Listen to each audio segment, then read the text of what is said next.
Alright, what's going on guys? Today's video we're going to be talking about first date locations. As you can see here, we have plenty of locations. I'm basically just going to be ranking them from friend zone spot, meaning don't take your first date to this place ever. It's probably going to end in the friend zone, all the way up to insane spot, which means well played, brother. Now, here's the thing about first date locations. I'm not gonna lie to you guys, the black pillars are right in this case. Where you take her should not matter at all if she's attracted to you, right? You're gonna get the same results regardless of whether you take her if she's very high interest. However, with that being said, we have to plan first dates to account for potential flakes, to make sure that it's low investment. You know, you don't want to be pouring your heart and soul out into a first date with somebody that you don't even know. So it's just like a good precautionary measure to make sure that your first date goes well, you guys get to know each other and whatever, but at the same time you're not overly investing and you're not doing anything crazy or over the top to where, you know, if she ends up ghosting you or flaking, you just had like an insane memory with somebody that you're never going to see again. So I'm going to be ranking these places based on how big the investment is for a first date. Remember, this isn't a second or a third date. This isn't a place to take your girlfriend. This is somewhere you're going to meet with a stranger, right? So we have to take that into account. As always, if you like my content and you want to see more videos like this, subscribe and let's get into the tier list. So the first thing we have here is your house. I'm not going to lie, this is an insane spot, right? Who doesn't want to go to their house on a first date? Because we all know what that's going to lead to.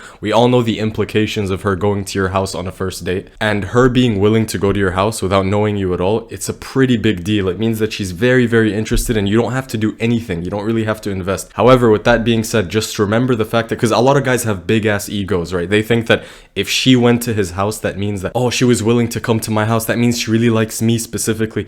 No, dude, she's willing to go to any guy's house who she likes. And you're probably not the first guy who's been able to get her to come over on a first date. I hope you know this, because the women with a lot of self-respect and a lot of religious values and stuff, they're just not going to, you know, want to come to your house on a first date. Think about it from their perspective, right? It's too risky, it's too dangerous, you're a stranger, it's a little bit weird. But I'm talking about like the extremely, extremely high interest girls. They're all willing to go to your house on a first date. So yeah, if she's willing to come over that quickly, something's going to happen that day. You guys are probably going to hook up. There's not many things you could do at the house, right? It's probably just going to be you guys Netflix and chilling, let's be real. And the thing you have to realize about these girls specifically is they're only there to hook up, right? You're not going to get a relationship out of the girls who are willing to come to your house on the first date, because girls who want a relationship with you, typically what they will do is they'll actually make you wait. They're not just going to give you the pussy on the first fucking time of you meeting them. But if your goal is exclusively to hook up or whatever, me personally, I don't do that shit, but if that's your goal, then I'm going to have to put it at an insane spot.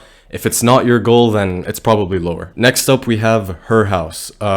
This is also an insane spot for the exact same reason. If she's willing to invite you over to her house on a first date, you're gonna smash 100%. But again, make sure you keep in mind the disclaimers that I talked about before. Alright, next up we have museums. This one's a little boring, not my personal cup of tea. If you enjoy museums and stuff, look, I'm not hating, right? This is a personal preference. A lot of these are gonna be opinion based, right? So if you like going to locations that I don't, just take her to these locations, bro. The best first date place is where you wanna go, right? Take her to the places that you enjoy going to. Me personally, however, I think museums are cool to go to with family and stuff, but on a first date, you know, you guys are looking at a bunch of stuff. Unless you're like a historical or archaeological expert and you want to show off how much you know about stuff, sure, take her to a museum, right? You're displaying competence, it's good.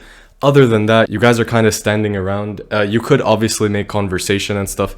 I'm gonna say it's an okay spot, you know, I'm not gonna put it at bad or anything, but not my personal cup of tea. Next up, we have coffee dates. I love this, going at an insane spot. Coffee dates are very low investment. You guys can actually talk to each other. Nobody's really doing anything over the top or anything crazy. You guys are just gonna meet each other and grab some coffee from Starbucks or whatever. This is a great way to filter out the girls who have a problem with like low effort dates, because TikTok has created this like entitlement culture among women where they're expecting like over the top $500 spent on a date, which is like ridiculous for the first time. So if she accepts to like going somewhere to seeing coffee with you, it's a sign of very, very high interest.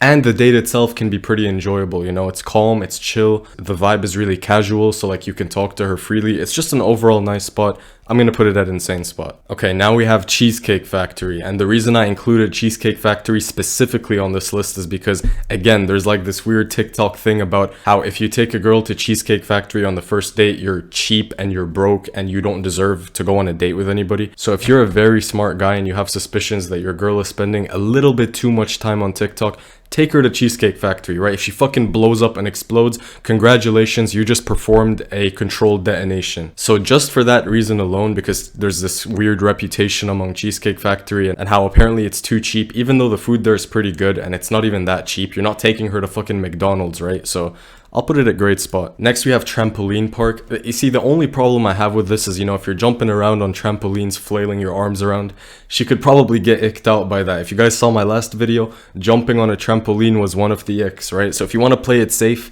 maybe not. But if you're like this cool trampoline guy and you can do backflips and like a bunch of these cool fucking maneuvers and shit. But I mean, a trampoline park on a first date is a little bit too much. You guys aren't going to be talking. It's too much of an activity-based thing to do where you're not really talking, you're not really getting to know her. There's no opportunities for you to pass shit tests and stuff. So I'm gonna put this at bad location. Next up, we have karaoke. You know, if you really enjoy singing and you're actually good at singing, keyword good at singing, right? If you suck but you still enjoy it, do not take her to karaoke. Do I think it's the best for a first date? Probably not. It's a pretty intimate thing to go to karaoke with someone, so I guess if you have no other options, it can be an okay spot. But from the context of a first date, since there's many better things to do, I would probably put it at bad spot, not gonna lie. Especially because, don't quote me on this, but every time I've done karaoke, it's always been with like a group of people. So on a one-to-one date night, I don't think karaoke is the best idea. Next, we have escape rooms. Yeah, I don't know about this on a first date, bro. It's a little too hectic. If you're like a crazy hectic guy or whatever, fine. And the thing is, me personally, I actually like escape rooms, but I'm so bad at them, right? Like, I can't figure the shit out fast enough. So if you take her to an escape room and you're like me and you're just not competent at fucking escaping, then you guys are just gonna be there for so long. And I don't know, women like puzzles and shit though. So both of you are gonna be way too focused on escaping rather than connecting. So,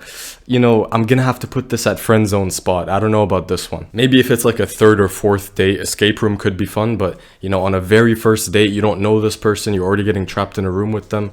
Who knows though, you might end up hooking up in the escape room, but remember there's cameras in there. Next we have bowling. I like this, but the thing about bowling is you kind of have to supplement it with something else, right? You can't just go bowling on a first date. It's more like, yo, let's go bowling and then we can get drinks at this place after. Because if you just go bowling, it has the exact same problem as things like trampoline parks and escape rooms where it's too activity based. You're only doing the activity. But bowling is pretty fun, dude. It's a pretty chill activity. It's not too intense. You can still talk in the middle of it and stuff. So I'm actually going to put this at okay spot, but it would go even higher if you're just able to supplement it with other things. Next up, we have theme parks, amusement parks, etc. I actually like this. I really like this. And the reason I do is because even though, yes, it does get a bit hectic and, you know, there's not much room for conversation if you guys are like doing rides and stuff, there's a psychological phenomenon. I don't really remember what it's called. Somebody comment it down below, where essentially she's going to attribute the emotional high that she experiences on the roller coaster ride with you as a person. So in her mind, it's like, oh my god, I'm having so much fun. Oh my god, this is so intense. It must be the guy I'm with, even though it's actually the roller coaster ride. So use this dumb female logic to your advantage. Make sure that you give her emotional experiences that she attributes to you. I think amusement parks are great. There's a lot of flexibility as well. You guys can get food and shit. But, you know, since it's a first date, I can't put it too high. It's somewhere you want to take her to once you get to know each other a little bit more. Because, like, with a stranger, the goal of a first date is just to kind of scan them out, talk, briefly get to know each other or whatever. So, you know, I'm gonna put this at okay spot. Next up, we have very fancy and expensive restaurants. Never take a girl here on a first date. I don't care how rich you are. You're essentially setting yourself up for failure, because essentially when you take a girl out to like a really expensive place on a first date, you're setting it as a precedent, right? That she's gonna be stuck on the highest setting, because she's gonna be like, he took me to the best possible restaurant on a first date. If you take her anywhere that's even remotely worse or like lower quality or like coffee or Cheesecake Factory on a second or third date, she's gonna be like, wait a second, how come he started off up here but now he's down here? So you always want to start off low investment and then increase the investment level once you know that she's actually interested in you. A lot of guys who are simps are already taking her out to like these really expensive dates hoping they can smash after. The women see right through this nice guy act and they will actually use you instead of giving you what you want in return. So just be careful. Next up, we have paintballing. Yeah, this isn't a date, this is a war. Next, we have getting ice cream. I'm gonna put this at insane spot right next to coffee for the exact same reason. Low investment, pretty cheap. If it's a nice hot sunny day, you guys can go out, get some ice cream, talk. It's a pretty good vibe all around, so it's honestly one of the best places. Next up, we have ice skating. You know, this is actually good. It's not that intense unless you're really bad at ice skating. You can initiate physical contact if she really likes you and she goes, oh, I'm slipping and I can't skate, help me, and then you're like holding her up and shit. But I would supplement this with something else to make sure that, you know, you're getting the full experience. But overall, ice skating, I would say it's an okay spot. All right, next up we have art galleries.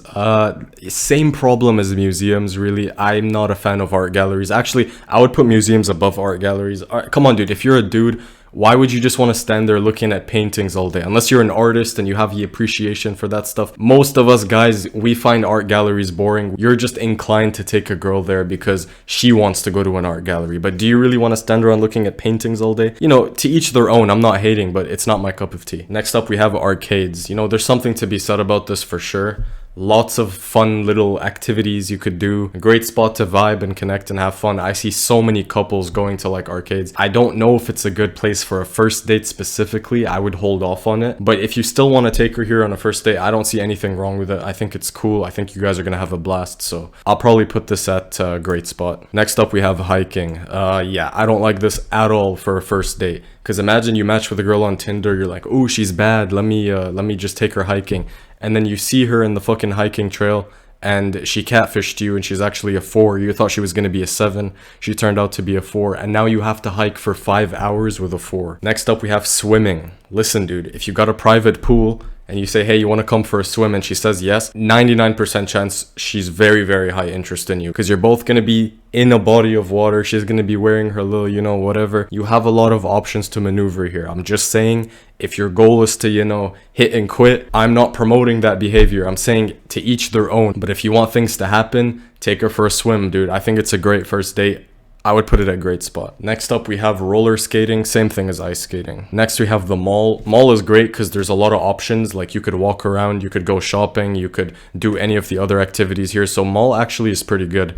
It's a good starting point because if you don't know what you want to do after, you guys can just walk around, maybe go grab like some food and then leave. So I'm actually going to put this at a great spot. Next up, we have the movie theater. I love movie theaters, especially horror movies. You get the girl scared. You get her to experience like this fear. You can use movies to your advantage psychologically. You're watching a horror movie. She gets scared. She looks at you. She looks towards you for comfort and protection. I know it's kind of manipulative and it's kind of weird, but it actually works, right? You watch a horror movie with her and she's absolutely shitting herself. You're stoic, standing there watching the movie fucking laughing. She feels safer. She feels comfortable. Movies are very casual as well. You're both not like directly staring at each other. You're both looking at the screen. So you could crack jokes, whisper in her ear, like basically just fucking talk to her throughout the movie. Overall, it's a pretty fun, low investment activity. So I'm gonna put this at, you know, insane spot. And lastly, we have the park. Imagine just telling a girl, hey, meet me at the park. You have nothing. You have no money. The girls who really, really like you are always willing to meet you at the park.